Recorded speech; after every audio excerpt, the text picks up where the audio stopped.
On the 31st of May, I headed into Milton Keynes for a meet-up with the guys. And by the guys, I mean Matt from Matt V's Movies, Chris from Cypher Sigma, Screen Time Cypher Sigma Toys, friend of ours, Scott. And we went there because there was a comic convention on in shopping centre at Milton Keynes. And I had a fair few pickups, which I'm going to incorporate into this video. So let us get into it.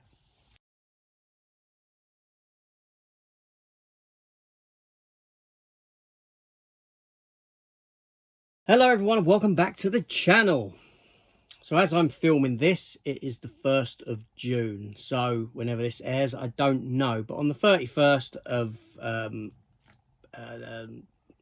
May, yeah, I headed up into Milton Keynes to the Comic-Con with the guys, meeting up with them. Always great. We tend to meet up like every 3 months or so, something like that, and go somewhere. Next time is September. But anyway. First of all, I didn't do any filming. But I do have photos and stuff to show. But this is stuff that was taken by Matt and that. And I didn't fancy filming. We went into CEX, we went into HMV, that sort of stuff. And, you know, it's just quite nice to kind of stand back and not do the filming side of things. But I wanted to talk about the day out, you know, which was great. We met up with John Robinson, who's a viewer of our channels. He approached Chris there, spoke to Chris, asked if AJ and Matt was with him. He kind of assumed that they may be. We met him. That was great. You know, that was, you know, we spoke for a little while, some good stuff there. And he pointed us towards a James Bond that I didn't know existed, which was Never Say Never Again, the Eon cut, which is a re-edited version of that James Bond film. You know, obviously it's a fan edit and all this, but it's got the original sort of logo at the front with the gun barrel. It uses John Barry's scores from other stuff put into the film, all this sort of stuff done with it. So I'm intrigued by that. I think Matt is intrigued by that as well. So it's great to find out about that. I had no idea that existed for that movie, so I'm intrigued to see that, and see it I will. But anyway, so we were there. It was only a small Comic-Con. There was no entrance fee because it wasn't in a big venue like what it is when it's set in London. They had guests there. I believe John was there to see Millie Gibson, Doctor Who, you know, the blonde girl from Shooty Good Was first season. I forget her name now, what the character's name was. Anyway, that may come to me. Ruby Rose, was it, or something like that? Was that the actress, that really abysmal actress? But anyway, Ruby Sunday. Was it Ruby Sunday? Is her name in it? I don't know. Anyway, blah, blah, blah. Anyway, so we were there. There was some famous people there. There was the geezer who does Zippy. You know, Colin Baker was there. He tends to be at all of these things. Marina Sirtis from Star Trek.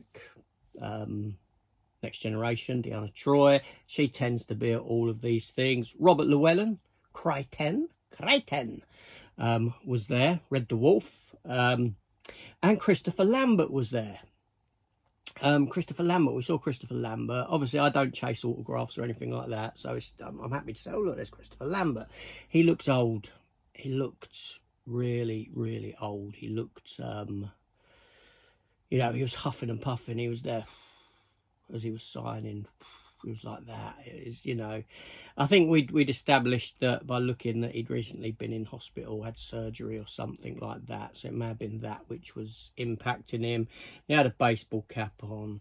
He didn't look like he was really interacting with people that were getting signatures. You know, he's got the cap there with the brow of the cap, sat down signing. You're stood there over him.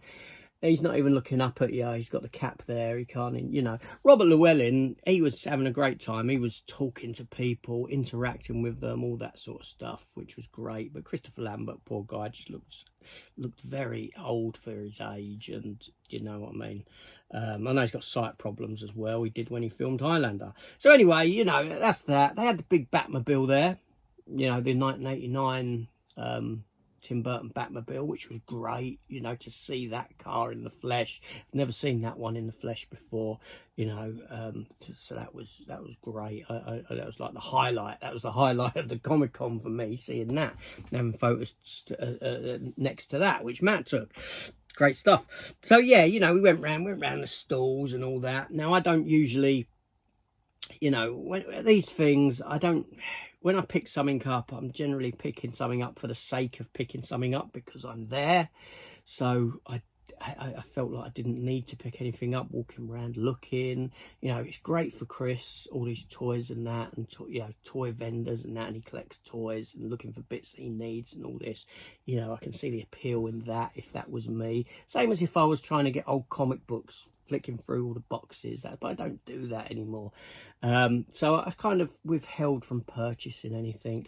But we went back and I did make a purchase because walking past this stall, just by chance, I saw this item hung up and I was like, oh my God, 20 quid for this. I've got to buy that. I have to buy it. And I have it here in this bag. And the ironic thing is that this figure that I bought, I was looking at AliExpress, a fake one that would have cost me about 15 quid, right? And I found one that's boxed, perfect condition, nigh on perfect condition, and I couldn't believe it. And I got the geezer down to 8 quid. Scott said, oh, haggle with a guy, so you can get it for 15. I said, how much would you take for it? He said 18. I said, fair enough, I'm not great at haggling.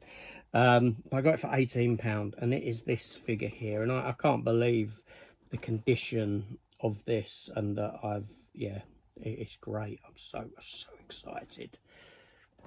It's a Predator figure of a character called Machiko. Yeah, now I wanted this figure because it's different. It's a human in Predator guise with a Predator mask, all that sort of a thing. And it's from the very first ever comic book, Aliens versus Predator comic book. This is the main sort of protagonist. She teams up with a Predator to take on the aliens at the end. She's the last surviving human, and like in Alien vs Predator, this was years before that, the Predator dies, but before he passes away, he scars her. He puts a little mark on her forehead that you can just see there.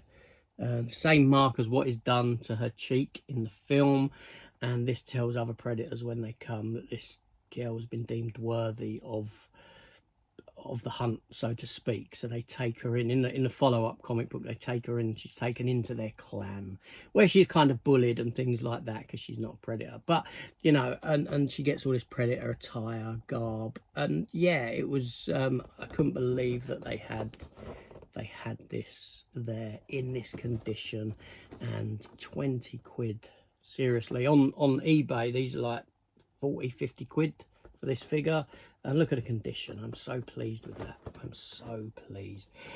That's all I bought there. So I was thinking, I'm having a great day. I'm having a great day. I've hardly spent any money.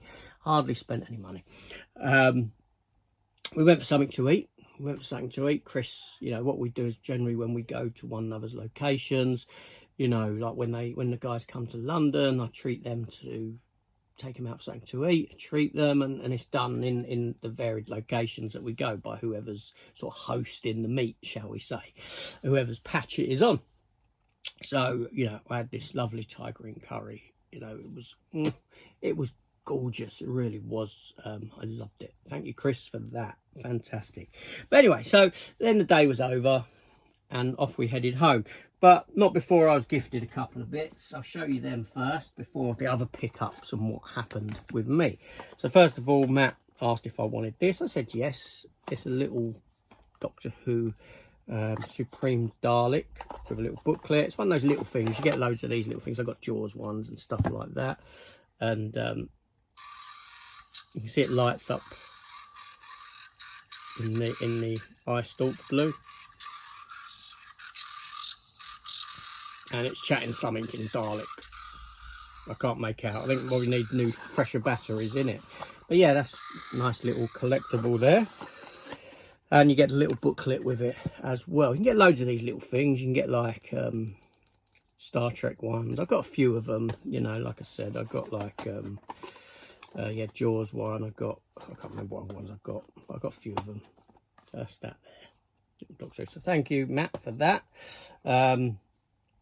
And Chris had picked this Batman figure up for me from another comic convention some time ago that he went to, or toy convention. I couldn't attend, unfortunately. He said, "Is there anything you want?" I said to him, "See if you can find a sort of McFarlane Toys Batman, you know, animated Batman, because like I don't need it boxed, because for my anniversary, I know my wife's got me the Batmobile, the McFarlane large animated Batmobile, and I needed a figure to sit in that when I get that, but I won't be getting that until September, so that's like 3 months away. So that Batman is for that, to go in that, so it's not Batman less. So anyway, that's it. Day was over, train home. Now, get the train home, I come back into London Euston, where I jump on the Northern Line. Okay, back down. Now, the Northern Line passes through Good Street, Tottenham Court Road, and Tottenham Court Road is literally just around the corner from the Forbidden Planet in London. Normally, I might stay on the train tube and get off at Charing Cross to get my train back down to where I live, down in Bromley. But you know, if I get off at Tottenham Court Road, I can walk around to Forbidden Planet and I can walk down to Charing Cross, and it probably just adds about 30-40 minutes to my day. That's it. So I was in two minds. Forbidden Planet was still open. They closed at 7. This was about 6:15 p.m. and I thought, let's go Forbidden Planet. They won't have nothing for me in there. They won't have any. I won't pick nothing up. It will be a wasted journey. It wasn't a wasted journey. I picked up loads. I didn't pick up loads, I picked up a fair few bits in there, and that's what I'm going to show now. So first of all, a lot of them were collectibles don't. So first of all, I picked up issue 2 of Predator versus Spider-Man, the new issue 2 of the new comic book crossover, you know, with Predator fighting Spider-Man. You know, it sort of kind of says it for itself. It's quite a violent comic, actually. Issue 1 had, this is probably the single most violent Spider-Man comic ever created, you know, for blood and stuff. You know, you don't usually have that sort of thing in a Spider-Man comic, but they've really gone all the way out with the violence in this comic. You know, skinned people, Craven the Hunter there. So that was that. And then I also picked up issue 1 of Dark Honor, which is a sort of crime noir kind of story comic book. I think it's set during the sort of COVID era or something.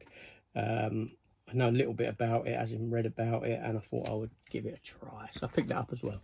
Not only that, I actually picked up a book. I picked up a book, okay, because they had this, and it intrigued me. You know, it's a proper book with words, not just pictures, words. But it is a what if book from Marvel. And it is what if Wanda Maximoff and Peter Parker were siblings, a Scarlet Witch and Spider-Man story. I like to read books when I finish work and I come home on the tram. I'll sit down and read a book and that sort of thing. And I imagine this to be a quite easy read, because let's be honest, I ain't got to formulate pictures in my head, because I know what the Scarlet Witch looks like, I know what Spider-Man looks like. It's already done for me. You know what I mean? But yeah, I thought, okay, I'm intrigued by that story. I like what if stories, so I'm going to give that one a read. So I picked that book up. There we go. I had a couple of posts come through as well, which I'm going to open up here as well. So I bought this stuff here. All right, let's get this stuff out.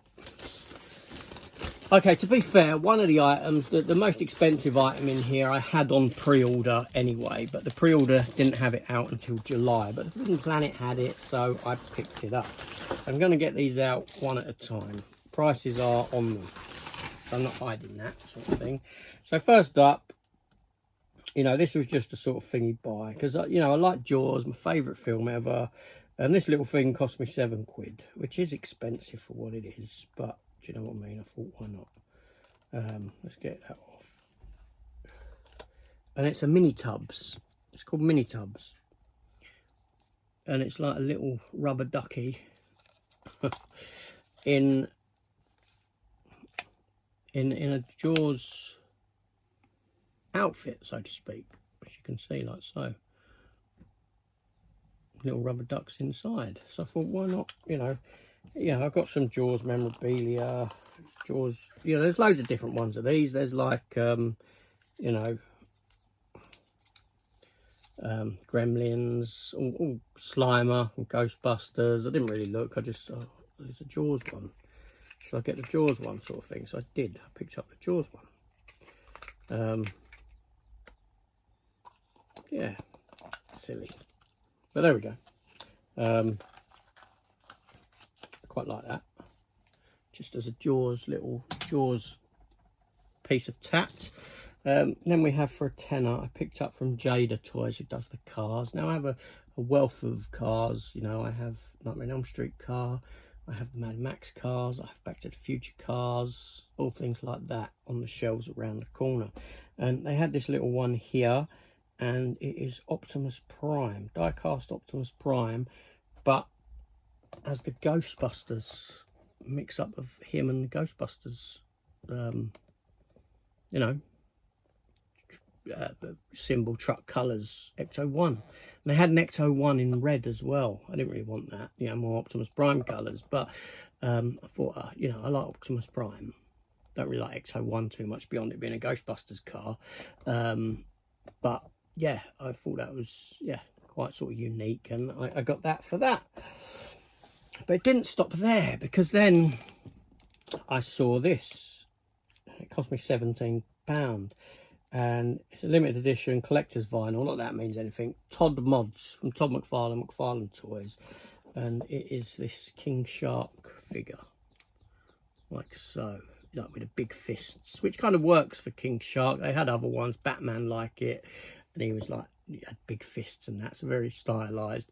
But I thought for King Shark, it kind of works. The fist size works for him. It don't look overly goofy in a sense, and it's that keeping with sharks as well, isn't it? That sort of theme going on there.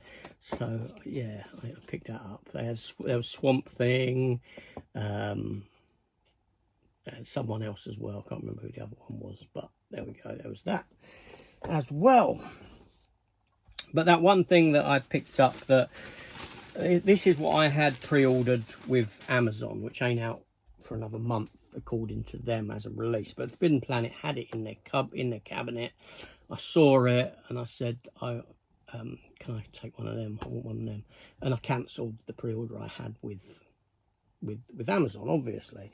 And it is, I'll open this up as well.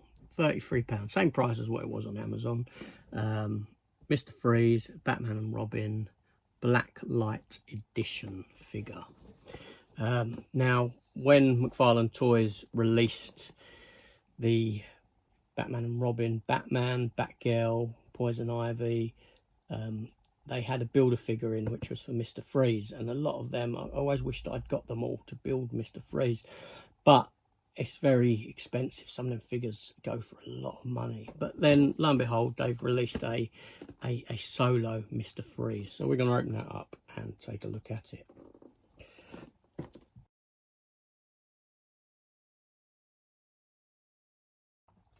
All right, yeah, so that's that. Before I open it, yeah, let's go around the box. So that's the front of the box there. Pink logo, because it's, you know, black light edition, so it glows under a black light, apparently.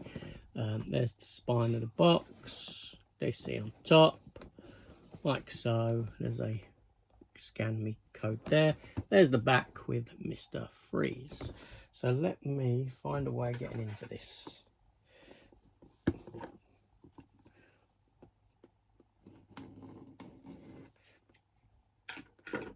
All right, let's get this little beauty open.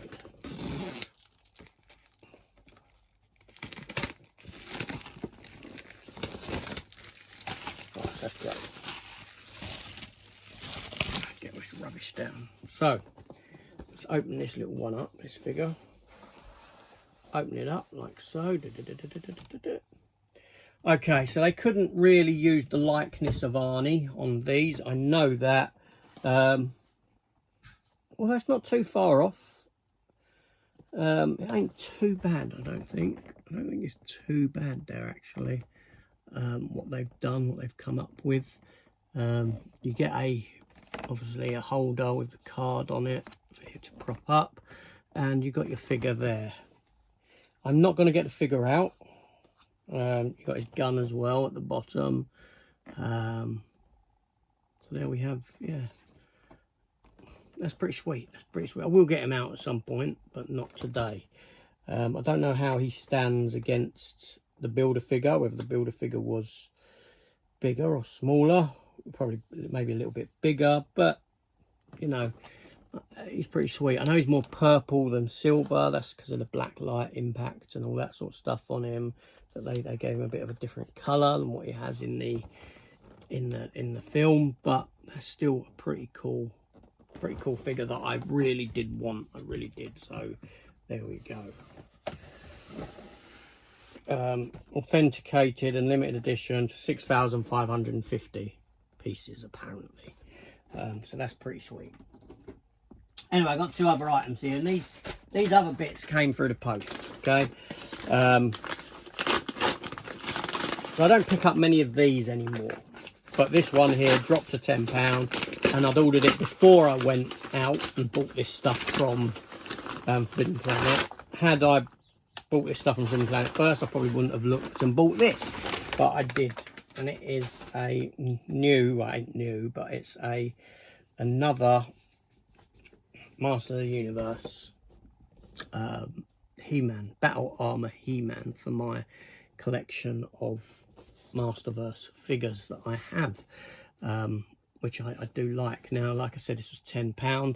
Generally with Masterverse figures, there's not many that I buy brand new when they get released. There's one or two that I have, but others I tend to wait because the prices always seem to drop on them. And like I've said before, I don't buy this stuff to keep for the purpose of worth later on down the line. These will probably be worth less. I collect because I like them. But Masterverse figures, it's very rare that I pick one up now. But when it's at a tenner, yeah, I can't sort of leave that behind for that price. Yeah, so that's really nice. And then the last item I've got to open here is a t-shirt, a new t-shirt that I bought for myself. We'll open that up, we'll take a look. Hopefully it fits me because, well, I'm losing weight quite heavily at the moment. And it is a lovely Spawn t-shirt. You know, I'm a big fan of Spawn, and I just thought, you know what, that's a nice t-shirt. Spawn logo behind Spawn, Spawn in front of it, almost silhouetted. We ain't silhouetted, but he is, the body is, you see what I mean? Yeah, so I'm very pleased with that as a t-shirt. That's quite cool. Yeah, it looks like a decent size as well, so that's gonna fit me. So Spawn t-shirt. So that's everything. So like I said, I had a great day out with the guys. Unfortunately, popping Forbidden Planet sort of backfired in one sense. That is what it is. You know, it is what it is. Yeah, it is what it is. But great day out. It was about visiting these friends of mine and spending time with them and talking film and all that. Meeting John at the Comic-Con, him coming up to us, you know, that was really nice to meet someone who watches the channel and all that sort of a thing. Yeah, it was a great day. It was a great day. Look forward to the next one, which is going to be in September when the guys are coming down here to London, and we're going to be going to Battersea. We've already got tickets booked for the Jurassic Park experience that's going on at Battersea Power Station. We're going to be going to that. So yeah, all very good stuff. Anyway, that's it. That's me done. Thank you for watching, everyone, and I shall see you all on the next one. Take care.